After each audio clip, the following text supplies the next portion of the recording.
Hello बच्चों, कैसे हैं आप लोग। आज हम लोग इस वीडियो में ये डिस्कस करने जा रहे हैं कि पॉलिटी को कम समय में कैसे रिवाइज करते हैं।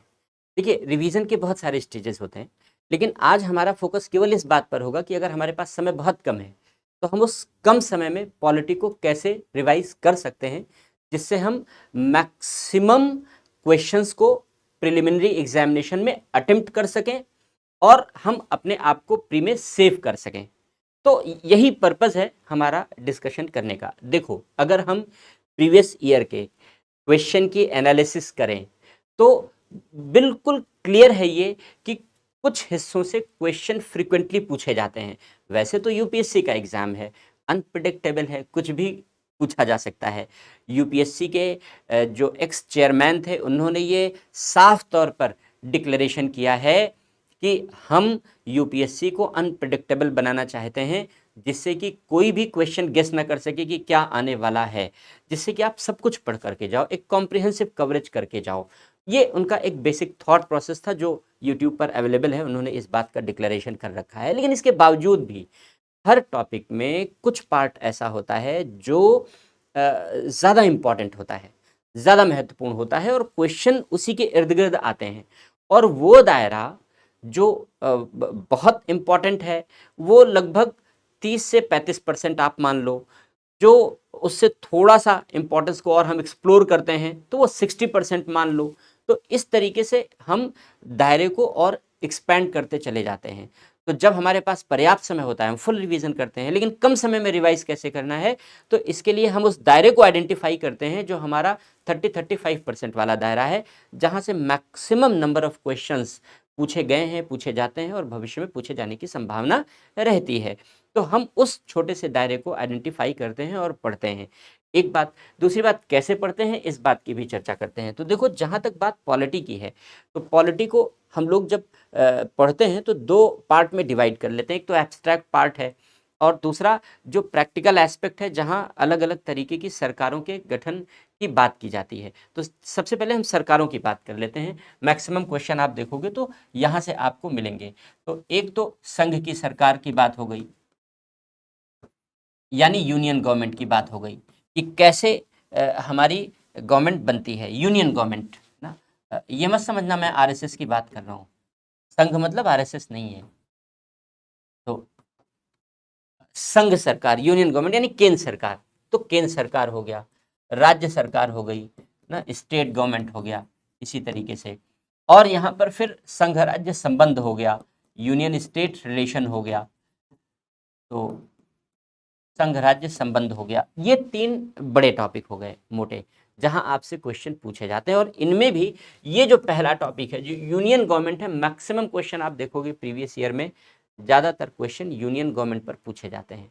तो एक तो पार्ट आपका ये है जिसमें आपको फोकस करना है रिवीजन के लिए। इसके बाद फिर दूसरा जो हिस्सा है रिवीजन करने के लिए, जो एब्स्ट्रैक्ट पार्ट है, उसमें प्रियम्बल उद्देशिका सबसे इम्पॉर्टेंट पार्ट है, क्योंकि कॉन्सेप्चुअल पार्ट है। तो आपको प्रियम्बल के बारे में अध्ययन जरूर कर लेना चाहिए और अच्छे से कंसेप्चुअल स्टडी करनी चाहिए। प्रियम्बल के बाद फंडामेंटल राइट्स हैं, डीपीएसपीज हैं, नीति निर्देशक तत्व हैं, फंडामेंटल ड्यूटीज़ हैं और अमेंडमेंट है, जो कॉन्स्टिट्यूशन का अमेंडमेंट है वो भी आपको जानना चाहिए। तो ये पार्ट है। अब इस पार्ट में फोकस आपको सबसे ज़्यादा प्रियम्बल पर करना है, फंडामेंटल राइट पर करना है। आपको फंडामेंटल ड्यूटीज़ में तो कुछ विशेष पढ़ना नहीं है, छोटा सा केवल 11 फंडामेंटल ड्यूटीज़ हैं आपके, वो ज़ुबान पर रटे होने चाहिए पूरी तरीके से, तो उसमें कोई समस्या है नहीं। तो इस तरीके से आपको प्रियम्बल और फंडामेंटल राइट, इन दो पर ज़्यादा फोकस करना है।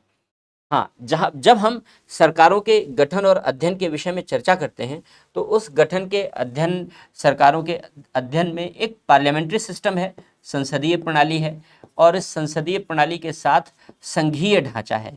यहाँ से भी कॉन्सेप्चुअल क्वेश्चन आते हैं, फेडरल सिस्टम से आते हैं कॉन्सेप्चुअल क्वेश्चन, और पार्लियामेंट्री सिस्टम से आते हैं। अब देखो, इसके अलावा भी टॉपिक बहुत सारे हैं, लेकिन अब आपके पास समय बेहद सीमित है, कम है।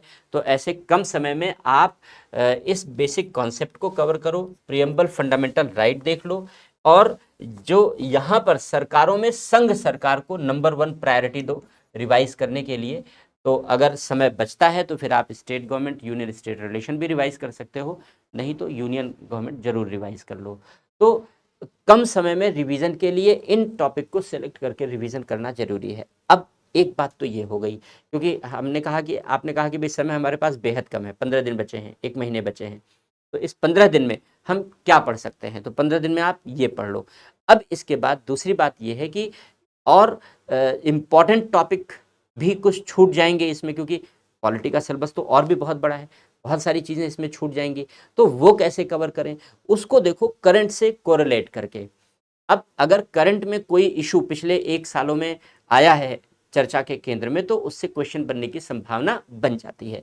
फॉर एग्जाम्पल, जैसे भारत के चीफ इलेक्शन कमिश्नर और इलेक्शन कमिश्नर्स के अपॉइंटमेंट को लेकर के डिस्प्यूट हुआ, मामला सुप्रीम कोर्ट में गया, सुप्रीम कोर्ट ने जजमेंट दिया। अब इस जजमेंट पर तो क्वेश्चन पूछने का ट्रेंड नहीं रहा है ऐसा, लेकिन वो आपको पता ही है कि सुप्रीम कोर्ट का क्या जजमेंट आया है, करंट में आप पढ़ ही लेते हो। लेकिन अब जो क्वेश्चन पूछने का ट्रेंड रहा है कमीशन का, वो क्या करता है कि वो जो करंट का इवेंट है, उस करंट के इवेंट के बैकग्राउंड से क्वेश्चन पूछ लेता है। तो अब आपको इलेक्शन कमीशन की बैकग्राउंड आपको तैयार करके जाना चाहिए, रिवाइज करके जाना चाहिए। तो रिवीजन का एक जो इम्पॉर्टेंट पॉइंट है यहाँ पर, वो इसको आपको ध्यान में रखना है, फोकस करना है कि अगर इन टॉपिक में वो सारी चीज़ें कवर नहीं हो पाई, तो पिछले 1 वर्षों का जो भी करंट आपने तैयार किया है, उस करंट के बैकग्राउंड को भी आप एक बार अच्छे से रिवाइज करके जाओ। ये रिवीजन के लिए बेहद जरूरी है। कॉन्सेप्ट को रिवाइज करना है, फैक्ट को भी रिवाइज करना है, और जो इम्पोर्टेंट केस लॉज हैं, करंट की इंफॉर्मेशन है, उसको रिवाइज करना है। तो कम समय में आप इतना ही फोकस करो, क्योंकि इससे ज़्यादा नहीं पढ़ पाओगे फिर। बाकी तो जब हमारे पास समय ज़्यादा होता है, तो उस अधिक समय के लिए रिवीजन का हमारा क्या मेथड है और रिवीजन हम कैसे करें, उन सारी बातों के लिए फिर हम डिटेल में चर्चा करते हैं, उसके लिए हम लोग अलग चर्चा करेंगे।